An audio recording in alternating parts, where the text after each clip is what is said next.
हाय guides, मैं मंजू श्रीवास्तव। आज मैं कहानी लेकर आई हूँ। चार सबसे बड़े मूर्ख की कहानी। अकबर बीरबल की अक्लमंदी की परीक्षा लेने के उद्देश्य से उसे विचित्र कार्य सौंपा करते थे। ऐसा कर उन्हें अति आनंद की प्राप्ति होती है। एक दिन दरबार में राज की कार्यवाही के मध्य अचानक अकबर बीरबल से बोले, बीरबल, इस राज्य के चार सबसे बड़े मूर्खों का हमारे सामने हाजिर करो। हम तुम्हें 1 महीने का समय देते हैं, तुरंत इस काम में लग जाओ।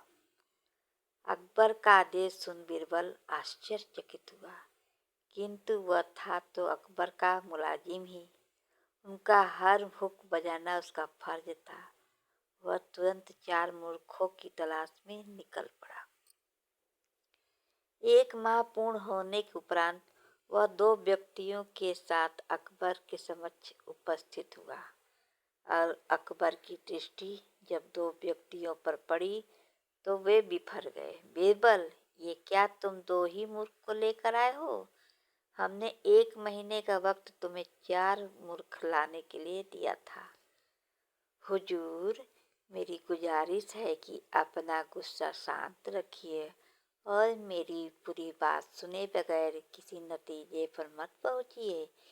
बीरबल अकबर का गुस्सा शांत करते हुए बोला। बीरबल की बात सुनकर अकबर का गुस्सा कुछ ठंडा हुआ। जहाँपना, ये रहा पहला मूर्ख।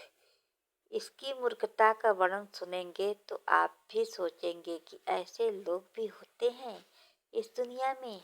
पहले व्यक्ति को आगे कर बीरबल बोला, बताओ ऐसी क्या मूर्खता कर रहा था ये?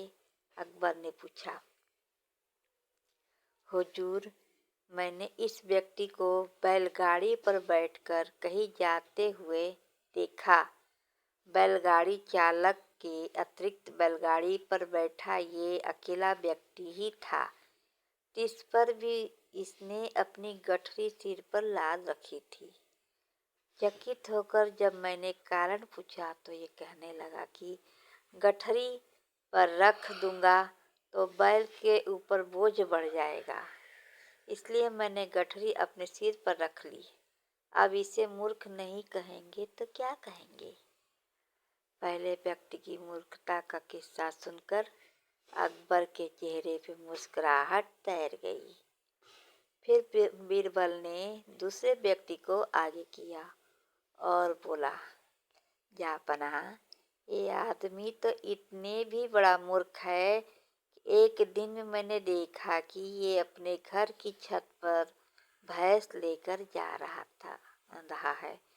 मुझे आश्चर्य हुआ तो मैंने पूछ लिया, लेकिन फिर इसका जवाब सुनकर मैंने तो अपना सिर ही पीट लिया।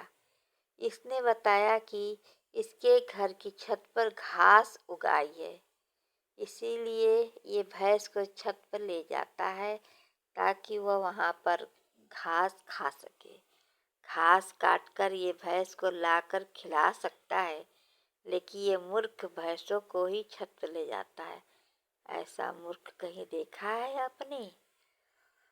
हम वाकई दोनों की कारस्तानी बेवकूफाना है। अब बाकी के 2 मूर्ख को पेश करो। अकबर बोले। हुजूर, नजर उठाकर देखिए, तीसरा मूर्ख आपके सामने खड़ा दिखाई पड़ेगा। बीरबल बोला। कहाँ बीरबल, हमें तो यहाँ कोई तीसरा व्यक्ति दिखाई नहीं पड़ा। अकबर इधर उधर देखते हुए बोले।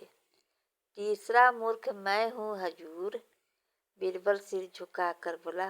अब देखिए, मुझ पर कितने महत्वपूर्ण कार्यों की जिम्मेदारी है, लेकिन सब कुछ एक तरफ हटाकर मैं 1 महीने से मूर्ख को खोज रहा हूँ। ये मूर्खता नहीं तो और क्या है?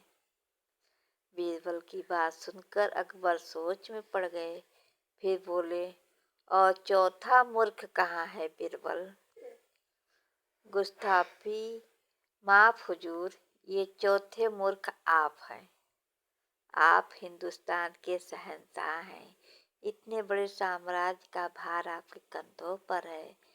प्रजा के जाने कितने कार्य आपको करवाने हैं, लेकिन उन सब को दरकिनार कर आप 1 महीने से मुझे 4 मूर्खों की तलाश करवा रहे हैं। तो चौथे मूर्ख आप हुए ना, कहते हुए बीरबल ने अपने कान पकड़ लिए। बीरबल का जवाब सुनकर अकबर को अपनी गलती का एहसास हो गया।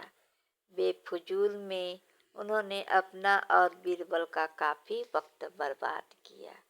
दोस्तों, ये कहानी आप सबको पसंद आए तो कृपया कर लाइक एंड सब्सक्राइब कीजिए। नमस्कार।